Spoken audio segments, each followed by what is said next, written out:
नमस्कार दोस्तों, आज मैं फिर हाजिर हूँ एक नई कथा के साथ। उम्मीद करती हूँ ये कथा भी आपको ज़रूर पसंद आएंगी।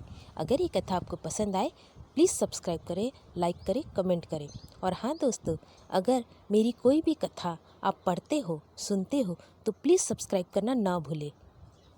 तो प्रारंभ करते हैं आज की कथा का। भीष्म पितामह का वध कैसे हुआ। भीष्म द्वारा बड़े पैमाने पर पांडव की सेना को मार देने से घबराए पांडव पक्ष के भय फैल जाता है।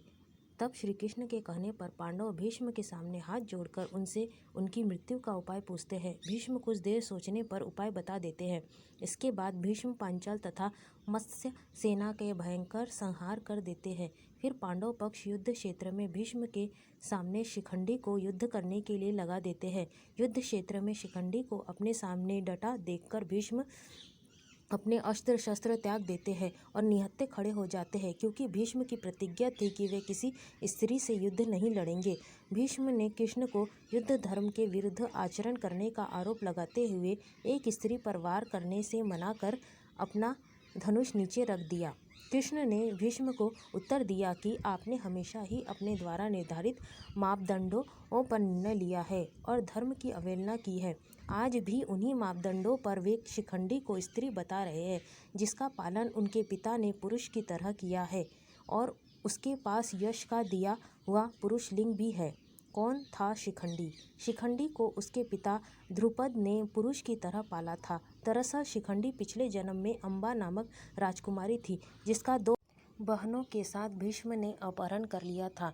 भीष्म इन बहनों की शादी शारीरिक रूप से अक्षम अपने अनुज विचित्रवीर्य से कराना चाहते थे। अम्बा ने भीष्म को बताया कि उसका प्रेमी है और प्रार्थना की कि उसे मुक्त कर दे। भीष्म ने उसे मुक्त कर दिया, लेकिन उसके प्रेमी ने उसे अपनाने से मना कर दिया और उसे वापस विचित्रवीर्य के पास लौटना पड़ा। लेकिन विचित्रवीर्य ने भी उसे अस्वीकार कर दिया। तब अम्बा ने भीष्म के सामने विवाह का निवेदन रखा, लेकिन उन्होंने तो आजीवन ब्रह्मचारी रहने का व्रत लिया हुआ था।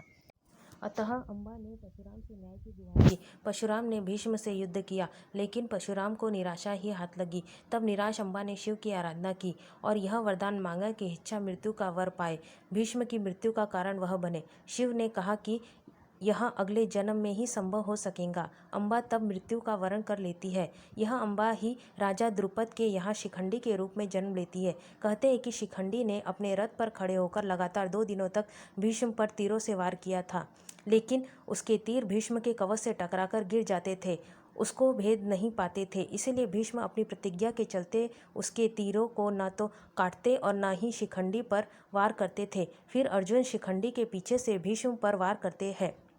अर्जुन और शिखंडी के तीरों के रंग एक थे और दूसरा कारण यह था कि भीष्म अपनी नज़र कमज़ोर होने के कारण पीछे से अर्जुन तीर चला रहे हैं यह पहचान नहीं पाए। ऐसे में शिखंडी के तीर तो कवच से टकराकर गिर जाते थे, लेकिन अर्जुन के तीर भीष्म के शरीर को छेद देते थे।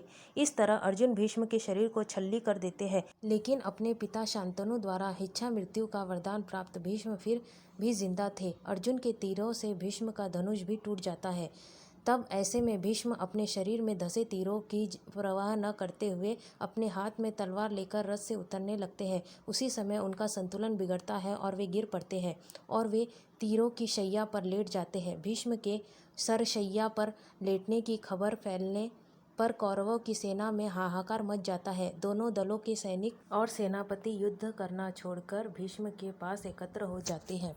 दोनों दलों के राजाओं से भीष्म कहते हैं, राजनयगण्य, मेरा सिर नीचे लटक रहा है, मुझे उपयुक्त तकिया चाहिए। उनके एक आदेश पर तमाम राजा और योद्धा मूल्यवान और तरह तरह के तकिए ले आते हैं, किंतु भीष्म उनमें से एक को भी न कह लेकर मुस्कुराकर कहते हैं कि ये तकिए इस वीरशैया के काम में आने योग्य नहीं है। राजन, फिर वे अर्जुन की ओर देखकर कहते हैं, बेटा तुम तो क्षत्रिय धर्म के विद्वान हो, क्या तुम मुझे उपयुक्त तकिया दे सकते हो?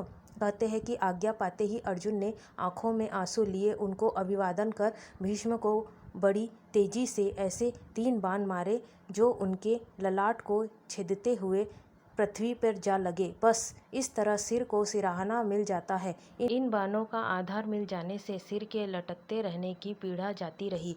लेकिन शरशैया पर लटकने के बाद भी भीष्म प्राण क्यों नहीं त्यागते हैं, जबकि उनका पूरा शरीर तीर से छल्ली हो जाता है, फिर भी वे इच्छा मृत्यु के कारण मृत्यु को प्राप्त नहीं होते। भीष्म यह भलीभांति जानते थे कि सूर्य के उत्तरायण होने पर प्राण त्यागने पर आत्मा की सद्गति मिलती है और वे पुनः अपने लोक जाकर मुक्त हो जाएंगे। इसीलिए वे सूर्य के उत्तरायण होने का इंतजार करते हैं।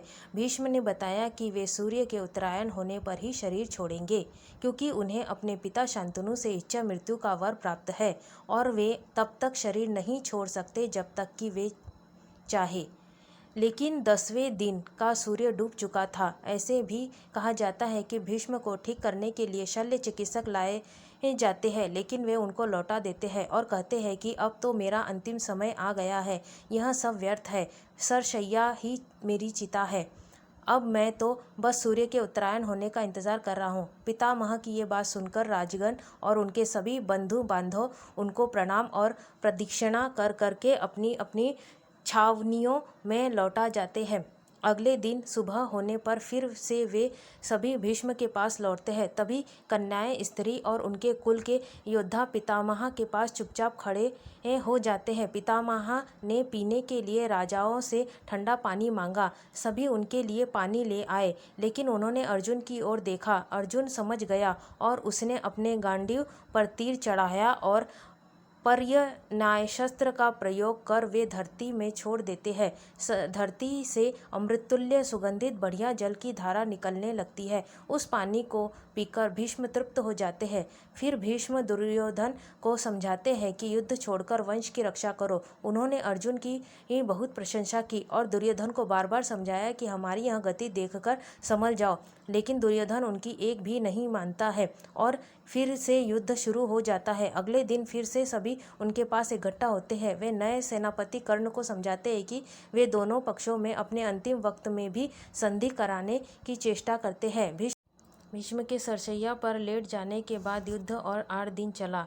भीष्म यद्यपि सरसैया पर पड़े हुए थे, फिर भी उन्होंने श्री कृष्ण के कहने पर युद्ध के बाद युधिष्ठिर का शोक दूर करने के लिए राजधर्म, मोक्षधर्म और आपधर्म आदि का मूल्यवान उपदेश बड़े विस्तार के साथ दिया। इस उपदेश को सुनने से युधिष्ठिर के मन में ग्वालिन और पश्चाताप दूर हो जाता है। बाद में सूर्य के उत्तरायण होने पर युधिष्ठिर आदि सगे संबंधी, पुरोहित और अन्य लोग भीष्म के पास पहुँचते हैं। उन सबसे पितामह ने कहा कि इस सरसैया पर मुझे 58 दिन हो गए हैं। मेरे भाग्य से माघ महीने का शुक्ल पक्ष आ गया है। अब मैं शरीर त्यागना चाहता हूँ। इसके पश्चात उन्होंने सब लोगों से प्रेमपूर्वक विदा मांगकर शरीर त्याग दिया। सभी लोग भीष्म को याद कर रोने लगे। युधिष्ठिर तथा पांडवों ने पितामह के शव को चंदन की चिता पर रखा और दाह संस्कार किया। दोस्तों, ये कथा आपको अगर पसंद आए प्लीज़ सब्सक्राइब करें, लाइक करें, कमेंट करें।